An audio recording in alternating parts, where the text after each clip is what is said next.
This is absolutely unreal scenes in the chess world right now. The super strong tournament over in Chennai, India is ongoing. You've got world chess champion Gukesh D playing with black, keeps losing almost every game at the minute, plummeting down the rankings, and today he sits opposite Pranesh, a guy 2666, shouldn't be in Gukesh's league, but what a game this becomes.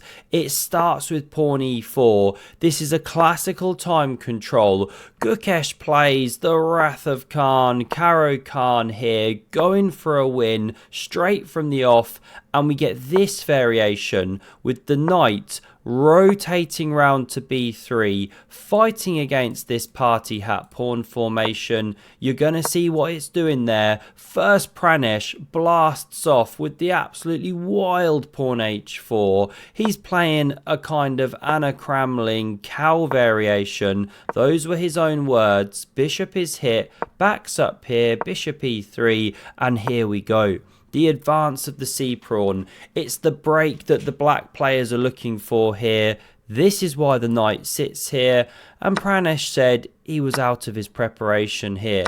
So they're not all booked up to the teeth, right? At least not at the 2650 level. At Gukesh's level, well, normally the prep's going deep for days. Here he brings the knight round and attacks the e5 pawn, and if you try and defend it like this, well, then black can storm through the middle, kick the bishop somewhere, and now this one's hanging. So you're going to win your pawn back. This isn't the way to play. This is the analysis mode. This is what we saw in the game. Allowing this central pawn to drop. White could go bishop b5 check here, technically best, drive back the knight, and then there's this actual bishop d4 move. Bit annoying for the black development. If f6, it opens up check ideas. So okay, bishop b5 strongest. This was played in the game. The knight drops back here, and now we get the follow-up with the bishop. Huge pressure, intense on this square. So the queen simply covers. Natural. Castle's queenside, or kingside rather, so common in these structures. But what does Pranesh play? Hyper aggressive. He goes for the 0-0-0 and lines up his rook with the black queen. He wants to attack. Too many draws this tournament. Bloodshed comes on the board in this game. Starting now with pawn a6, preparing to slice this guy's head off. Or is it? There's a pin. You can't take yet, or the rook drops via the white queen. So that's why we don't start with the bishop moving anywhere. Pranesh plays knight h5. An incredibly weird looking move. Normally a knight on the edge is an absolute stinky boo-boo with no prospects. But here, it is a bit annoying. You're probing, you're stopping the bishop from developing normally, and of course you don't want to go g6. This guy would be crying here.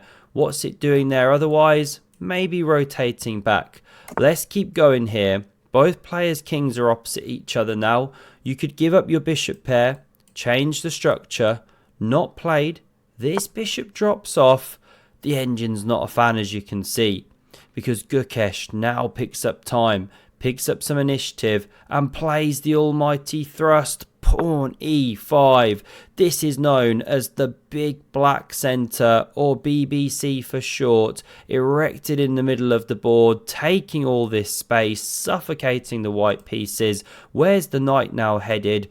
Gukesh playing great, taking over, and before you can say, hey Gukesh, show us your bowling hips, there he goes. What a mover, what a bumper. Doesn't even need the guardrails up anymore. He can get 8 or 9 pins down in one bowl. It's incredible stuff.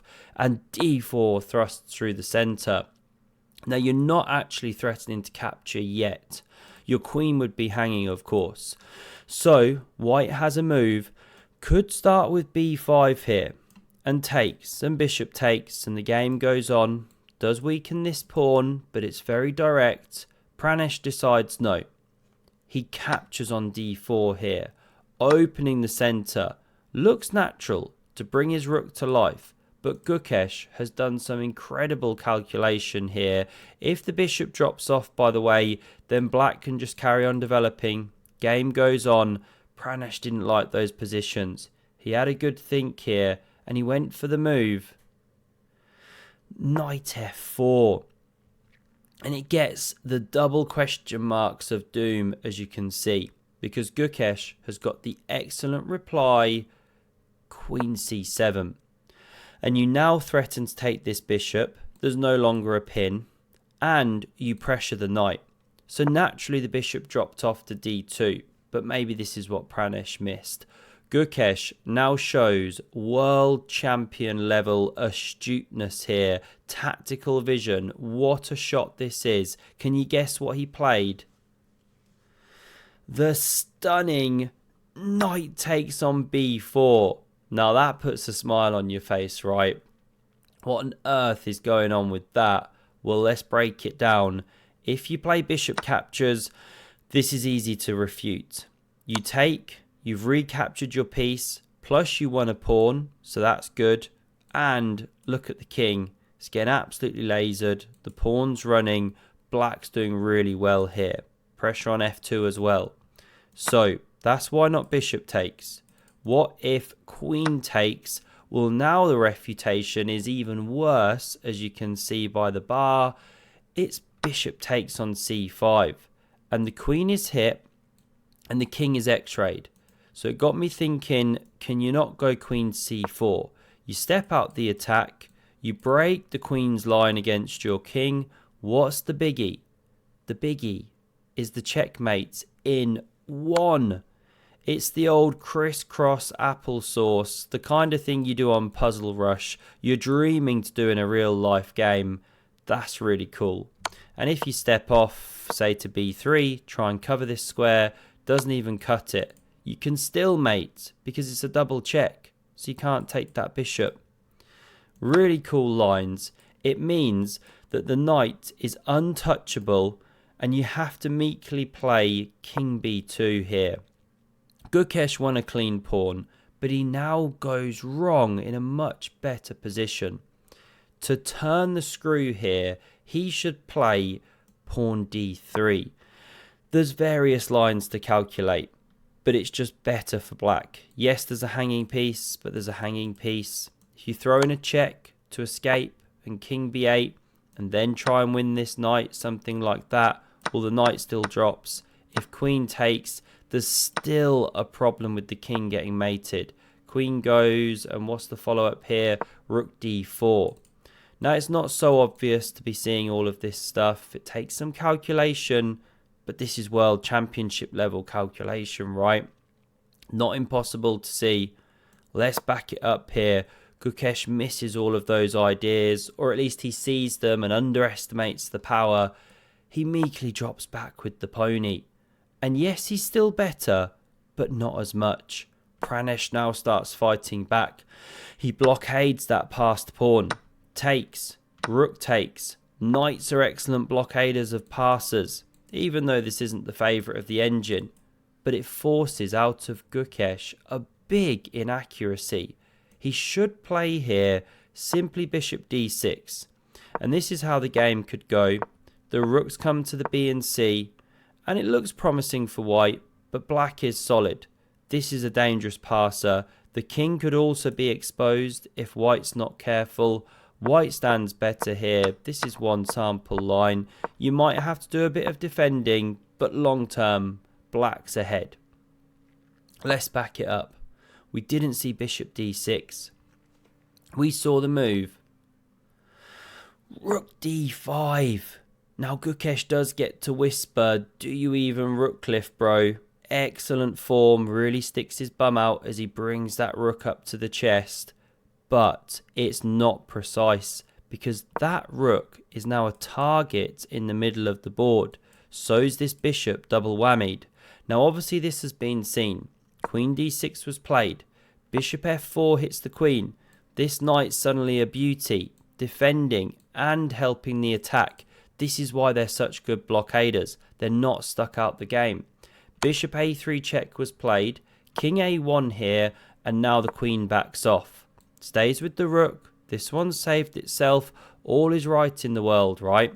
Well, after rook b1, this is where Gukesh just pushes for too much, because he should play rook h8, calmly bring it back into the game. Game goes on. It's not straightforward at all. Often black's having to give a rook on the b file, or give a pawn rather, to stave off some of the attacking ideas, but it should be fine for both players. Still complicated. In the game, however, the wild, awful move was played. Pawn b5. Now it looks super aggressive, and it is, and it kicks the queen, but it creates these incredible weaknesses around the black king. Bishop's attacked, defended now by the pawn, and the queen scurries back. Hits the a6 pawn. How are you actually defending that? What to do? If queen b7, your rook drops. If king b7, then the knight hops in. That's a forkaroo. You've got to give up an exchange. White's much better.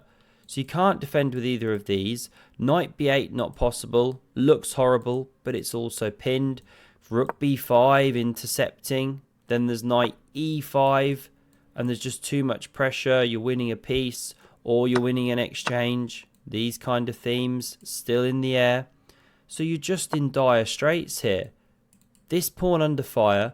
Gukesh having to run with the king now. That's when you know it's gone wrong. And the seahorse springs into the game. Hits the queen. Hits the pawn. The lady saves herself. Keeps tabs on the rook. Hits the bishop. But this is the big problem now. Is these threats can be ignored. The queen's got to babysit. This pawn wasn't even taken. Check was played instead. And the king can't step in here. The bishop's slicing down. If king c8, well, the knight's dropping with check. So we saw king d7 to stay with the knight here. But now the epic pawn g4, turning the screw, taking all the squares here on the fifth rank. How does the queen stay with the rook? Well, queen e4, of course, played. But now rook he1. Queen f3 stays with the rook. Rook b3. Queen g2 could be played, wasn't played, but it's just straight losing. f3 is possible to break the connection, or you can hop back with check. And this starts leading to mating attacks. Something like this is one line. The rook's now joining the party. If you don't take the knight, what do? Knight e5. Queen b6 check, king c8. I'm following the top engine line here. Can't quite do the mate, but you can start checking like this. Crashing through here.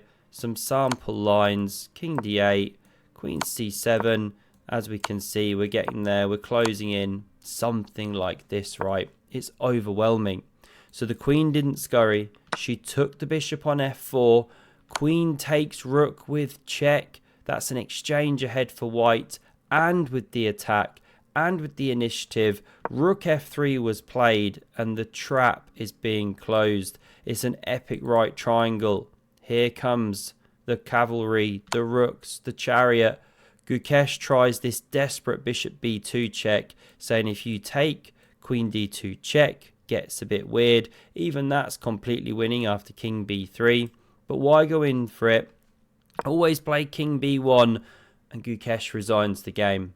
He's way down on time. He's completely down on the board. You have to give your queen here, because if you move away, say somewhere like this, then this is mate in 4.